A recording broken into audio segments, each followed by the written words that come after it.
Maayong buntag everyone. Ayun. Uy, wait. Okay.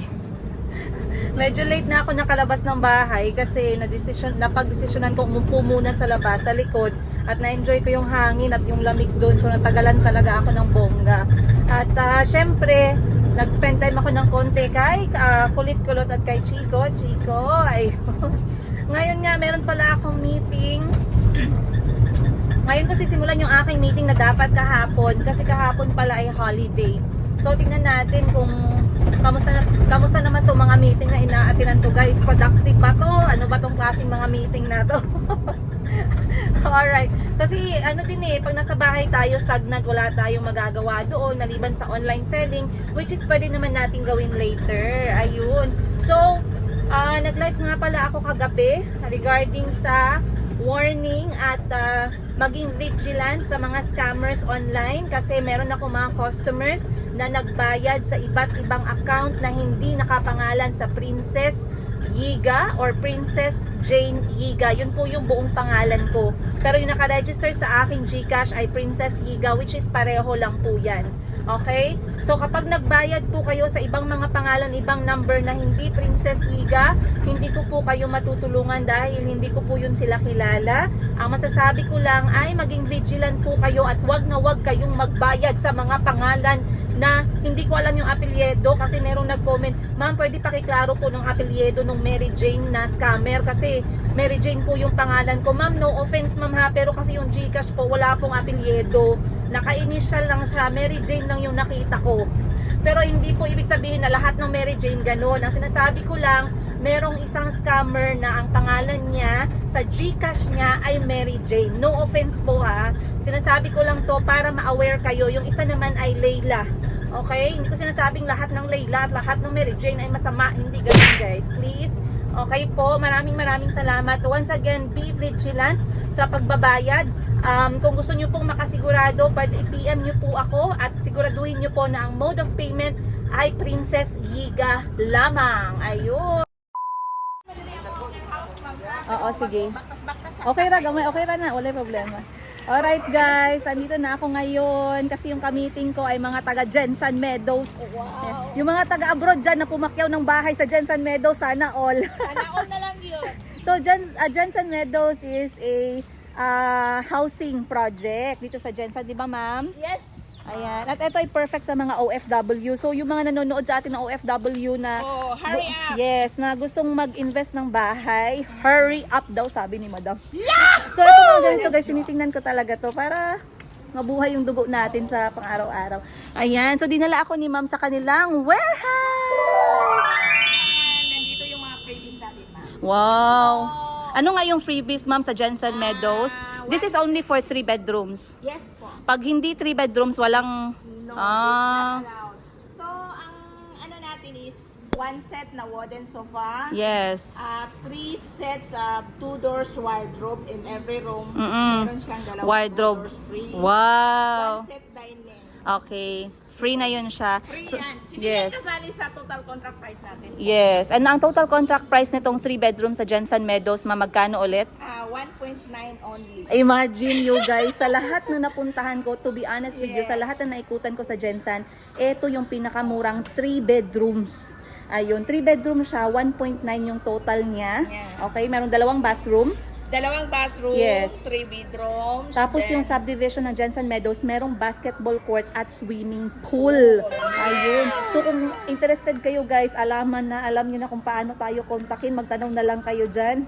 Naku guys, maging seller na talaga ako nito ng lupa at bahay. Sun ba? Dagdagan natin yung extra income natin para kay Mayumi.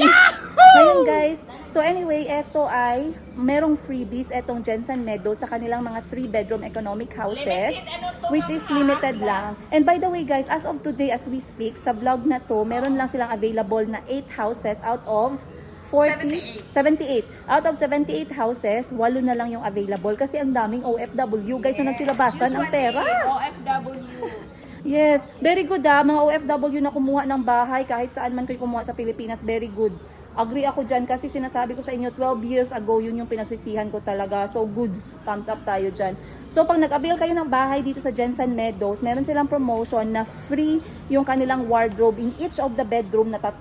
And then meron silang sala set. Sofa.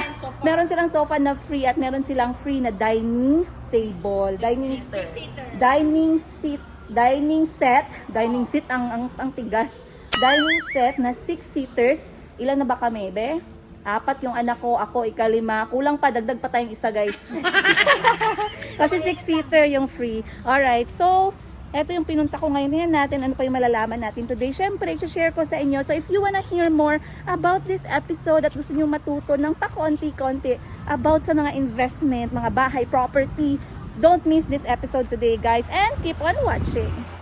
A few moments later. Ayan guys, so going dito sa office nila, malay nyo, pasukin ko na itong pagbebenta-benta ng mga properties.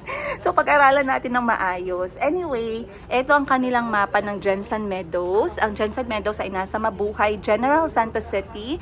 So yung mga taga-Jensen na wala pang planong umuwi, maganda to guys as investment. Para by the time na nakauwi kayo, goods na. Okay? Once again, sa lahat ng 3 bedrooms na nakita ko sa Jensen, ito ang pinakamura. Pinuntahan ko rin yung kanilang model house. Ang ganda ng quality guys at saka ng standard ng pagkagawa. Makapal yung mga dingding. Ayan, merong earthquake proof ang kapal ng mukha ng kanilang bahay. So, eto na lang ang available guys. 1, 2, 3, 4. Meron dito 5, 6, 7. Ayan, 7. So, 7 na lang available dito na side, malapit sa entrance, malapit sa basketball court, at saka sa pool. Eto, nag-open na sila dito for buying. Pero eto, ma'am, open na ba to? Yes po. Open na din siya. Okay. Kasi Para sa socialize yan, duplex. mas maliit kasi to guys, duplex lang to siya. Ito kasi mga 3-bedroom economic houses. Ayan. And ito naman is commercial sa harap. So, kung gusto nyo mag-business, meron din silang commercial. Ayan. Tanong nyo na lang yung details. Mag-comment na lang kayo dyan guys ha. Ayan guys, nabudol na naman ako guys ng mga ukay serye. Korean episode. Iba na talaga yung outfit ko ngayon guys. Oh, nagbago na talaga ang aking wardrobe. Ito na yung mga gusto ko today guys. Mga on the knee, below the knee. Ayan. Ganda guys na. Dito ako nagbili ng ukay guys. Oh, sa mine and yours. Mga ukay. Master ng Jensen. Oy, akin agad yung isa dyan, ma'am, mine and yours. Ayan. Ito yung lagi kong sinishare guys sa aking wall. Dito kayo bumili ng ukay kasi magaganda. Hindi nyo na kailangang pagpawisan ng kilikili. Dahil sila na ang pumipili ng ukay para sa inyo. Imagine this guys. Very classy, o, diba? This one can, use for restaurant. Tsaka mga meeting. Kapag may mga naniningil ng utang, tapos gusto nila harap-harapan yung pagbayad. Ito yung sinusuot natin. Pak! Hi! Uy, ang ganda ng tela niya. Uy, 250 pesos lang to guys ha. Shout out mine and yours. Ukay Jensen. Maraming salamat po. Ayan. Share natin lagi yung kanilang Facebook page sa aking wall para makita ninyo. Doon kayo mag-mine. Ayan. An eternity later. Alright guys, finally nakuha ko na after 2 weeks ang aking BPI na na-expire. Ayan, shout out nga pala sa GCash na meron na silang card. Ang ganda din tingnan no. Parang Gaisano Mall of Jensen. So try lang natin to kung pwede siyang magamit. Actually guys, matagal na ako nakapag-open ng iba't ibang account dito sa Jensen. Every time na nakauwi ako, kaso palpak talaga ako guys kasi either nakakalimutan ko yung aking PIN code or nawawala yung aking access sa online banking. So ngayon marami akong card, dalawa lang. Yung dalawang card ko na pinakakusgan guys, nag-expire pareho. Ngayon in-applyan ko ulit, mabuti naman at okay na. So ngayon nandito na yung card, asikasuhin lang natin. Iba na talaga ngayon guys kasi lahat gumagana na gamit ang cards. Wala nang mga cash masyado ngayon. Importante na meron kang mga card na dala. Alright guys, so tinry ko ngayon ang kanilang GCash card. Andito, wag natin pakita yan. Tinry ko ngayon ang kanilang GCash card. Ano itong itsura niya? Pinadala siya sa bahay at nirequest ko siya through the GCash app. Tinry kong gamitin ngayon for the first time and it's really okay. Sobrang good, sobrang useful. Pero take note lang natin na pag nag-check kayo ng balance sa ibang kasi wala pa namang GCash ATM, no? Meron siyang fee na 2 pesos at pag nag-withdraw ka naman, merong fee na 18 pesos. So yung withdrawal limit ata ay nasa 10,000 kasi tinry ko yung 20, hindi siya gumagana. Pero it's good to know. I'm very satisfied na meron tayong GCash card. Ganyan ang itsura niya. So kung wala pa kayo nito guys, again, disclaimer, hindi po ako affiliated sa GCash, hindi ako nagtatrabaho para sa GCash. Ito ay isang tip lang or isang advice para sa mga naghahanap ng mga cards or gustong magkaroon ng easy access sa pera nila gamit ang kanilang mga GCash app. So let's go inside.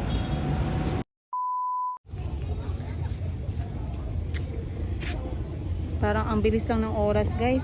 Galing sa bangko, mamamalingki pala ako ngayon kasi wala na kaming isda at gulay. Pero napadaan ako dito sa ukay-ukay. Kasi yung ukay-ukay at yung palengke magkatabi lang. Sayang, ang ganda nitong bag na to. 10 piso lang. Pero tanggapin mo na lang yung damage guys. Ganun talaga. You get what you pay for. Malapit pa ako nagkamali. So anyway, eto may nakita akong ukay-ukay na sombrero. Nahihilig ako sa sombrero lately. Not only that, kasi meron tayong upcoming na visit sa isang napaka-unique na place. Ayun, sobrang excited ko kasi dala ko ang aking mga anak, dala ko si Auntie Christine, dala ko si Mama at ang aking mga kapatid. So sobrang excited ako dito guys. First time. Talagang pinag-ipunan ko to at talagang ginol ko sa sarili ko na sana mapuntahan namin tong lugar na to together. At syempre, magiging possible yun kung naka-budget tayo. At isa sa budget natin ay ukay-ukay ng mga OOTD. Kasada tong ating ukay-ukay na sombrero. Uy guys, ano lang to, 50 pesos. Pero in fairness, ang brand nito Zara. Oh, bongga! Ang galing ko talagang mangukay. Feeling proud. Ayan. So maghahanap pa ako dito, baka may makita akong para sa mga bata na swimsuit, mga ganun, mga Hawaiian outfit, beach outfit. Kasi sa ukay-ukay guys, at least minsan makahanap tayo dito ng tag 50 yung mga ganun na presyo. Hindi naman lagi, pero it's good to check once in a while. Tsaka eto din yung aking yung stress reliever. Yung ukay. Ayan, guys, para mapatunayan ko sa inyo, oh, 'di ba? Zara. Minsan kasi nakaka-jackpot tayo sa ukay eh. Ayan, Zara accessories. Made in China. Pero mostly naman talaga ngayon sa China na siya ginagawa kasi mura lang dun yung production. Pero it doesn't mean na naapektuhan ang quality ng isang product. Kasi napansin ko maganda yung kanyang tahi. At yung kanyang style are very aesthetic. Aesthetic talaga madam. Ang tigas naman ng iyong English. Okay lang yan. Ayan, let's go. One eternity later. Hindi tayo pinalad guys, wala tayong nakita. Wala akong nakita. So magpaparescue ako sa mga kapatid ko, manghihiram tayo. Anyway, saan nga ba tayo pupunta? Incoming natin na getaway kasama ang buong pamilya. Syempre first time din ni Auntie Christine. At it's a good idea para makita niya ang ganda ng ating Pilipinas. Ayun, syempre excited din ako para sa self ko kasi first time ko itong gagawin. At I cannot wait. Ngayon, ang pupuntahan natin ay ang pinaka-famous at talk about na place na hindi masyadong binibisita. Ito ay ang Zamboanga. Ayan, at kung magkakaroon pa tayo ng malaki-laking chance pa, we will be able to see the nearby beautiful places din, katulad ng Sulu, Tawi-Tawi at Basilan. But let's see kung hanggang saan tayo aabutin ng ating bulsa. Ayun. Pero guys, excited kami, excited yung mga kapatid ko, excited si mama ko. And of course, I'm very, very excited for this. Kasi for me, it's a milestone travel this year for the whole family. Ayun, so abangan nyo. And ngayon, nandito na ako sa palengke. Mamamalengke muna yung lola ninyo guys. Kasi wala na daw kaming isda, sabi ni Auntie Christine. Alright guys, nandito na tayo sa palengke ngayon. And, diretso na ako sa isdaan. Si Auntie Christine pala guys, isa sa worry ko sa kanya, baka hindi niya magustuhan kasi ang dami-daming isda dito. Pero it turned out na enjoy niya, lalong-lalo na yung bangus. Ang ayaw niya lang, hindi niya lang makain talaga, yung mga hipon. Tsaka yung mga ibang lamang dagat kasi nakakatakot para sa kanila dahil never pa silang nakakita nun sa buong buhay nila. So, understandable naman. So, let's go. Bili lang tayo ng burot-budburo na tsaka bangus. Pang ulam. Ayan guys. Ito ang binili ko ngayon unang-una kasi mahal to sa mga restaurant. So dito natin bibilhin. Tayo na lang magluto sa bahay. Ito ay mata sa unsa ni? Mata ng tuna. Ayan, alam niyo naman dito sa Jensan, the tuna capital of the Philippines. Oh. So sabi ni Kuya, paano daw malaman na presko yung mata? Dapat daw malinaw. Malinaw ba guys? Okay, so ang kilo ng mata ng mata ng isda dito ay 150 per kilo. So bumili na ako ng 1 kilo kasi masarap yan siya pang sabaw or pang adobo. Ayun, hanap pa tayo ng ibang isda. Alright, nakabili din ako ng saging guys. Paborito kasi ito ng mga bata at saka ni auntie. Ito yung tinatawag nating gonja sa Uganda. Pero yung gonja plantain. And then, nakabili tayo ng mga gulay. Ayan, good for 2 weeks na to. Very good. So, let's go. Ito na tayo guys. Ang laging hindi nawawala sa bahay. So, nagpapati training na si Chico pero parang kailangan pa rin natin to. Dito siya sa large. Kasi ito ay, ayan. Kasi pag gabi lang niya to ginagamit. Pero malapit na guys. Malapit nang matapos si Chico sa pagdadiaper. Konting tiis na lang, Mami Princess. Ayan. Meron akong nahinging mangga kanina. So bibili tayo ng ginisang bagoong by Barrio Fiesta. Hindi ito sponsored pero baka naman. Kahit 1 year supply lang. Alright. A few moments later. Bless. Chico, pa tell your brother to bless. Bless. Auntie. Bless auntie. Bless auntie, B. Bless. Bless auntie. Bless first. Oh, bless dali. Bless dali. Listen. Okay. Thank you. Kalimot siya, lapit ng tinaman. What's this? What's this? Ball. Paul? May nagpadala sa atin guys ng bulaklak at saka basket ng prutas. Maraming salamat. Ang sweet naman ng mga tao. Uy, may prutas pa oh. Wow, thank you, thank you. Ayan, shout out ulit sa nagbigay sa atin ng napakagandang bouquet ng bulaklak. Sobrang ganda. Tingnan nyo naman. Ay. Alam nyo, mahal talaga yung mga bulaklak. Pero aminin naman natin, pag nakaka-receive tayo nito once in a while, ang sarap sa pakiramdam. Meron din chrysanthemum na purple. Tsaka baby's breath, I think. Pero napakaganda. So maraming salamat sa'yo. Thank you. Ayan, sa inyo. Ayun. Tsaka meron din tayong fruit basket. Nawala na yung grapes dito dahil si Chico at si Kulot, yun ang una nilang pinapak. Pero marami siyang prutas sa loob. Which is napaka-generous at sobrang thoughtful din. So, thank you so much. Ayan. Meron na naman tayong lalafangin. Ayun, guys. Guys, yan yun na. Nakabili ako ng ukay kasi parang gusto kong bumili ng jumpsuit na ukay. Pero akala ko malaki siyang tingnan kanina pero sobrang liit talaga. Parang lumpia na nakalunok ng bola. Lumpia na nakalunok ng bola. Tapos ang nangyari pa guys, instead na dapat mahaba siya, kita niyo umakyat dahil sa tiyan. Pero gusto ko sana yung kulay niya at yung kanyang tela. Pwede itong lagyan ng t-shirt pero hindi guys talaga oh. Ah. Tawa ako. Alright, so eto na yung aking, papakita ko lang sa inyo guys, bago ko tapusin tong episode na to, I want to show you how I organize our Sara Pedun business together with Maring Sara. So, every time na meron kaming bagong batch ng order, lagi ko siyang ino-organize like this para isahang pasa na lang sa aking partner CEO. O, diba? Bongga. Partner CEO.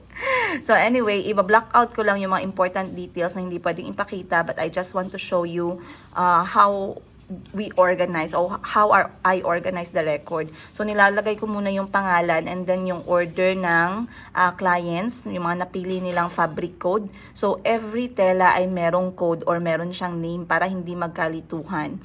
So, meron kaming Jamaican Green, one of the best seller. And then, for the second batch, meron kaming mga bago like Moana, Sky and Earth, Cairo, Ethnic Blue, cave, and marami pang iba. Next is yung sizes na prefer nila. So, medium is the standard size that can fit all standard, yung parang pwede siya sa maiksi kahit matangkad ka, or most of the time it's for women, and large is for men, which is 3 inches bigger than the medium. Then, ini-encode ko na lahat yung kanilang complete details, address, phone numbers, and everything. Then, yung total price nila, considering yung price ng kimono at yung price ng kanilang shipping fee, depende kung saang bansa sila. Once again, we are only using FedEx Uganda for all the shipment. And it takes 3 to 5 days bago nyo nare-receive yung item. Siguro latest na yun yung 7 working days. And then, yung way na nagbabayad yung mga clients. So, for batch of November 30 na sending, we are already sold out as you can see. Ayan, hanggang sa baba po tayo. Sumobra na tayo sa quota. Pero we are blessed and we are grateful. Ayan, maraming salamat once again, you guys. Meron pa ako natanggap ng mga bagong orders and they will be shipped out sa next batch, which is December 15. So if yung mga gusto pa pong magpahabol para sa Pasko, kayang-kaya pa po talaga yan. Gusto nyo irigalo for Christmas and New Year, kayang-kaya pa yan if papasok yung order ninyo by December 15. Ayun, I mean, kung papasok yung order ninyo from this week, papasok siya sa sending natin na December 15. Ayun. Once again, maraming salamat you guys sa pagsuporta. And if you have not like and subscribe, and if you have not like, subscribe, and press the bell button na itong ating YouTube channel, marami po kayong matututunan dito about sa kwento ng buhay, negosyo, business, pera-pera, pagiging parent, at marami pang iba. Huwag niyong kalimutan na, ayun nga, mag-follow. Thank you guys, and I'll see you on the next episode.